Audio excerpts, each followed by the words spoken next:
है अब्दुल वसीम रुसेला रियल्टी से। मैं प्रेजेंट कर रहा हूँ नोबल स्काई, अब तक का मुंद्रा का most premium and luxury product. काम चालू है, ऑलरेडी 8 महीने हो गए काम चालू होके। 1 BHK 2 BHK कॉन्फ़िगरेशन है, 38 लाख से ऑनवर्ड से स्टार्ट होता है।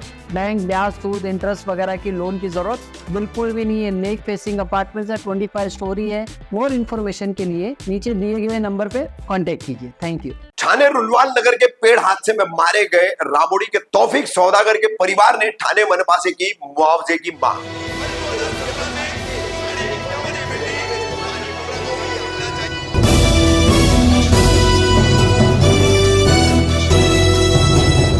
रफीक कामदार हिंदुस्तानी रिपोर्टर में आपका स्वागत है। 7 मई को ठाणे के रुलवाल नगर में फ्लावर वैली सोसाइटी के सामने ठीक सड़क पर रिक्शा से गुजरती सड़क पर एक पेड़ जो है उखड़ करके गिर पड़ा। मोटे तने वाला काफी बड़ा पेड़, पुराना पेड़, और इस पेड़ की चपेट में आने से राबोड़ी निवासी 27 वर्षीय तौफीक सौदागर की दर्दनाक मौत हुई। तौफीक की आने वाले 10 से 15 दिनों में शादी होने वाली थी और एक बेवा मां का वो इकलौता सहारा था। उसी को लेकर के दूसरे दिन ठाणे के सिविल अस्पताल उसके परिवारजनों में काफी गुस्सा भरा हुआ था, क्योंकि हालात ऐसे हैं कि अब उनका सामना कैसे किया जा सके। इसी के चलते ठाणे सिविल अस्पताल में हमारी मृतक तौफीक के चाचा से बात हुई, उनके पड़ोसियों से बात हुई। सभी ने एक आवाज में जो है ठाणे मनपा से, जो कि इस हादसे के लिए जिम्मेदार है, वक्त रहते पेड़ का संवर्धन करती, क्योंकि करीब के सोसाइटियों ने ठाणे मनपा को लिखित इस संबंध में शिकायत भी की थी पेड़ को लेकर के। तो ऐसे में ठाणे मनपा निश्चित रूप से इसमें जिम्मेदार है और परिवार ने उससे मुआवजे की मांग की है। देखिए क्या कहा है परिवार ने और क्या उन्हें ठाणे मनपा का जवाब मिला है। What inside? You're not telling me somebody is the shutter closed.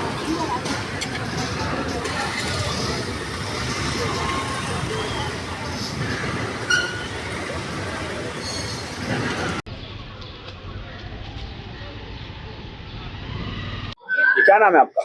मेरा नाम है अब्दुल रज्जाक गौस अहमद सौदागर। रज़ाक भाई, तौफीक सौदागर की झाड़ गिरने से रोनवान नगर में मौत हुई है। हाँ। आप आज सिविल अस्पताल में आए थाने के। हाँ। तो क्या बताना चाहोगे इस हादसे को? ये टीएमसी की लापरवाही की वजह से मौत हुई है। जवान बच्चा था, उसकी 15-20 दिन के बाद शादी थी। ये टीएमसी ऑफिसर्स की लापरवाही की वजह से इंसिडेंट हुआ है। आज हमने हमारा बच्चा खोया है, तो उसके बदले में हमको उसकी माँ को या उसके भाई को सरकारी नौकरी मिलनी चाहिए, ये हमारा डिमांड है। इस मामले को लेकर टीएमसी के अधिकारी से आपने बातचीत की? अधिकारी साहब से हमने सोनोने सर से बात की है, मुलाकात की है उनसे। उन्होंने आश्वासन दिया है कि हमारे से जो हो सकता है हम लोग कोशिश करेंगे और उनको मदद करेंगे, लेकिन हमको मदद के एवज में सिर्फ सरकारी नौकरी चाहिए। जो बच्चा हमने खोया है उसके बदले में उसके भाई को नौकरी मिले, ये हमारी मांग है। आपने इसको लेकर कोई लीगल प्रोसीजर वगैरह किया है? हाँ, इसमें लीगल प्रोसीजर हमने किया, अर्जी बना के दिया है उनको, और पुलिस चौकी से सब इन्वेस्टिगेशन हो गया है उसका। बच्चे की कोई गलती नहीं थी, वो बच्चा रास्ते से ऑटो में जा रहा था और पेड़ गिर गया, जबकि टीएमसी को बार बार लगातार ये कंप्लेंट किए थे कि भाई ये पेड़ गिर सकता है, लेकिन उन्होंने सोसाइटी के मेंबर्स ने, वहां के जो रहवासी थे रुलवाल नगर के आसपास के लोगों ने, सबने कंप्लेंट किए थे, लेकिन कोई सुनवाई नहीं हुई, लापरवाही की गई, और जिसकी वजह से हमारे घर का बच्चा गया है। और ऐसी लापरवाही की वजह से और कोई बच्चे भी जा सकते हैं। इसके लिए हमारा डिमांड है कि भाई वो बच्चे के एवज में हमको अभी सरकारी नौकरी चाहिए उसके भाई के लिए। तौफीक क्या लगता है आपका? तौफीक मेरा भतीजा है, जब ये हादसा घर का इकलौता कमाने वाला था, उसकी माँ बेवा है, बहुत गरीब है। हम लोग प्रशासन से यही हमारी दरखास्त है कि उसको सरकारी, उसके भाई को सरकारी नौकरी मिले। जब ये हादसा हुआ आपको कैसे पता चला कि हादसा हुआ है? मुझे मेरे भाई ने फोन किया, तो मैं यहाँ पे सिविल हॉस्पिटल में आ गया देखने के लिए, तभी उनकी इंतकाल डेथ हो चुका था उनका। पोस्टमार्टम वगैरह हो गया? जी, पोस्टमार्टम हो गया है। एक्चुअली पोस्टमार्टम भी किया है, वो हमको बताया नहीं उन्होंने, और सुबह 7 बजे पोस्टमार्टम हुआ है ऐसा हमको पता चला है। उसमें भी हमारी मंजूरी नहीं ली गई। आधार कार्ड, पैन कार्ड बोला था, मैंने मेरे जेब में ही है अभी भी, मैंने उनको दिया नहीं था अभी तक, और बोले कि पोस्टमार्टम हो गया है, अभी पता चला मुझे।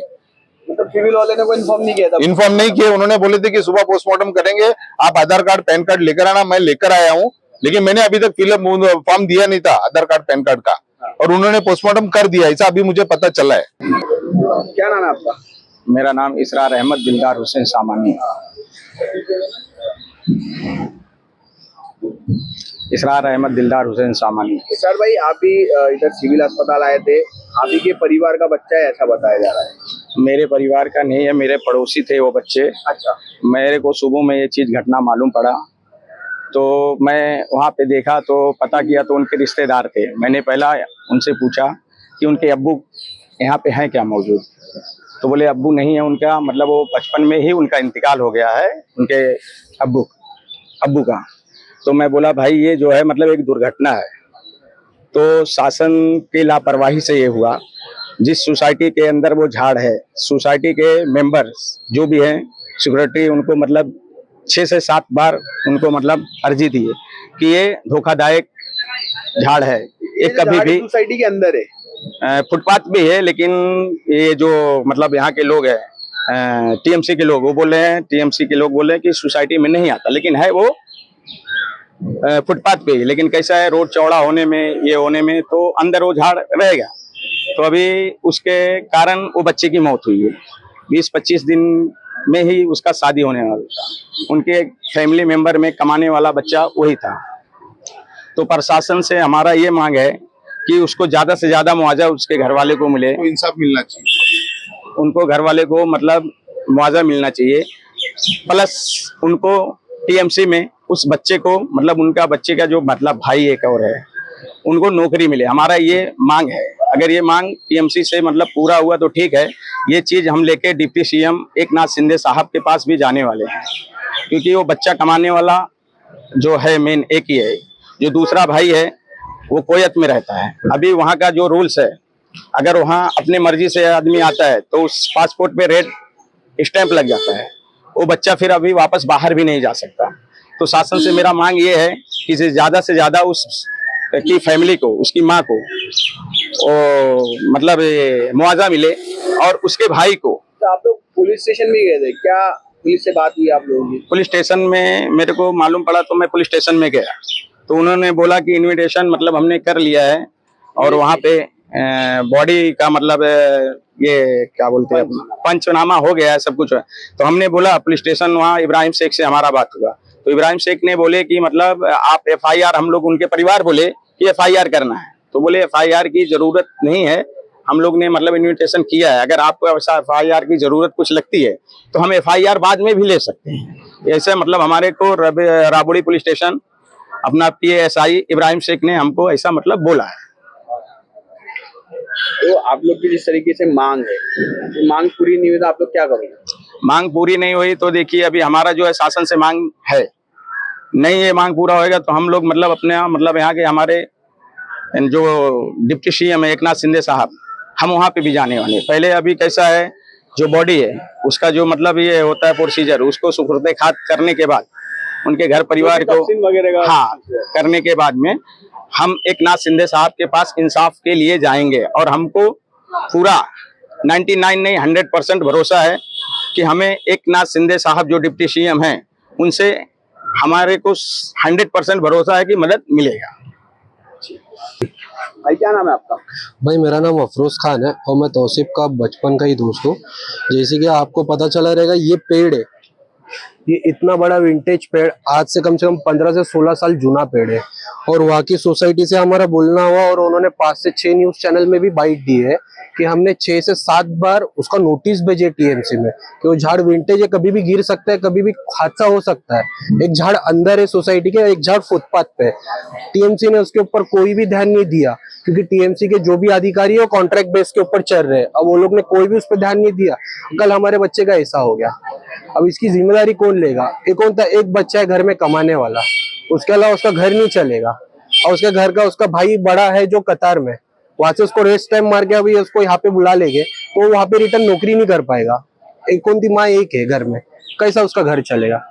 सरकार से यही हमारी एक दरखास्त है कि उसके घर में मुआवजा, हमको उसकी रकम नहीं चाहिए, वो उसकी मौत की रकम नहीं चाहिए, उसके घर में उसके भाई को या उसकी माँ को, दोनों में से या फिर दोनों को नौकरी का एक आप परमानेंट उसको एक करवा दो कि हमारी तरफ से ये आपको नौकरी है, ताकि उसका घर आगे भी चलते रहे। और उसके घर में कोई भी नहीं है, बचपन से उसके बिगर बाप का बच्चा है, इतने उसने घर संभाला है, आगे वो कैसा अल्लाह बेहतर समझे।